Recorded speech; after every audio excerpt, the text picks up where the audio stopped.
नमस्कार, स्वागत है आपका। मेरा नाम है विपिन बेबाक। महाराष्ट्र के विधानसभा चुनाव से पहले शिवसेना उद्धव ठाकरे गुट ने मुखपत्र सामना के जरिए पीएम मोदी और एनडीए सरकार को घेरा है।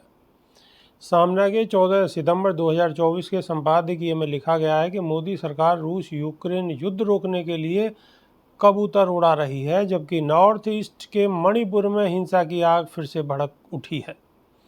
वहां हिंसा पर मोदी सरकार के मुंह में दही जमी है। सामना के मुताबिक छात्रों के आक्रोश को देखकर मणिपुर के राज्यपाल लक्ष्मण प्रसाद आचार्य मणिपुर छोड़कर सीधे असम की राजधानी गुवाहाटी पहुंच गए हैं। पिछले 1.5 साल से म्यांमार बॉर्डर पर यह राज्य जाति हिंसा से जूझ रहा है और इस आग में अब तक 200 से ज़्यादा लोगों की जान जा चुकी है। केंद्र सरकार ने मणिपुर की जनता को बीजेपी के सीएम वीरेंद्र सिंह और मणिपुर से भागकर असम पहुंचे राज्यपाल लक्ष्मण प्रसाद आचार्य के हवाले कर दिया है। शिवसेना के मुखपत्र में आगे कहा गया है कि पीएम मोदी और केंद्रीय गृह मंत्री अमित शाह जिम्मेदारी और जवाबदेही से बच नहीं सकते। बार बार हिंसा की आग में जलने वाला मणिपुर केंद्र की मोदी सरकार की लापरवाही का पाप है। देश के एक राज्य को हिंसा के ज्वालामुखी के मुहान पर रखना, उस ज्वालामुखी को फूटने देना, उसमें वहां के लोगों को जलने देना और रूस यूक्रेन युद्ध के लिए शांति के कबूतर उड़ाना, वहां युद्ध विराम को लेकर सेखी बखानना और मणिपुर हिंसा पर मुंह में दही जमाना मोदी सरकार की घटिया मानसिकता का परिचायक है। सामना के जरिए पीएम नरेंद्र मोदी पर निशाना साधते हुए कहा गया है कि प्रधानमंत्री के पास पुतिन और जेलेंस्की से मिलने का समय है, लेकिन 1.5 साल से सांप्रदायिक आग में जल रहे मणिपुर के आम लोगों से मिलने का उनके पास समय नहीं है।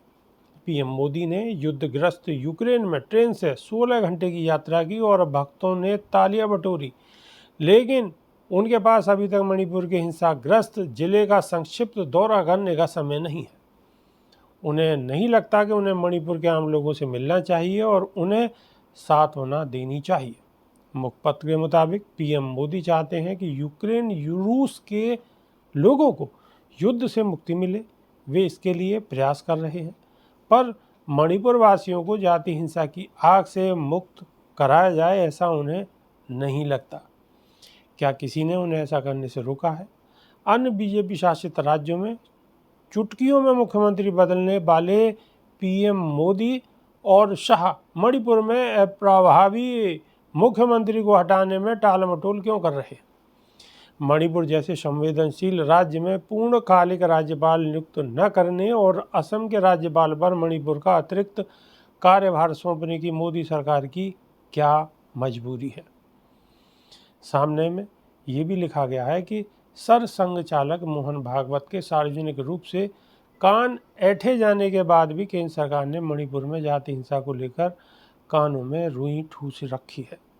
गुजरात में एक गणेश विसर्जन जुलूस पर पथराव के बाद सतर्क होने वाली केंद्र सरकार मणिपुर में रिमोट नियंत्रित ड्रोन हमलों के बावजूद भी चुप है। इन ड्रोन हमलों से छात्र बिफर गए हैं, लेकिन केंद्र के शासन थर्राए नहीं है। यहाँ तक कि मणिपुर के हिंसाग्रस्त इलाके भी अब जाति के आधार पर विभाजित हो गए हैं। यह सब भयानक है। फिर भी हमारे प्रधानमंत्री को मणिपुर से ज़्यादा रूस यूक्रेन युद्ध की चिंता है, लेकिन मणिपुर को लेकर वे लापरवाह है। शिवसेना के मुखपत्र के अनुसार कहा जा रहा है कि रूस यूक्रेन युद्ध रोकने के लिए मोदी सरकार ने रूस को 4 पॉइंट फार्मूला दिया है, लेकिन मणिपुर का क्या आपके पास मणिपुर में शांति का कोई फार्मूला नहीं है? यदि वह नहीं है तो आग लगा दें अपने 4 पॉइंट फार्मूले को। पहले मणिपुर की आग बुझाओ और फिर अपने उस फार्मूले के फायर ब्रिगेड को रूस यूक्रेन ले जाओ। अभी के लिए इतना ही। नमस्कार।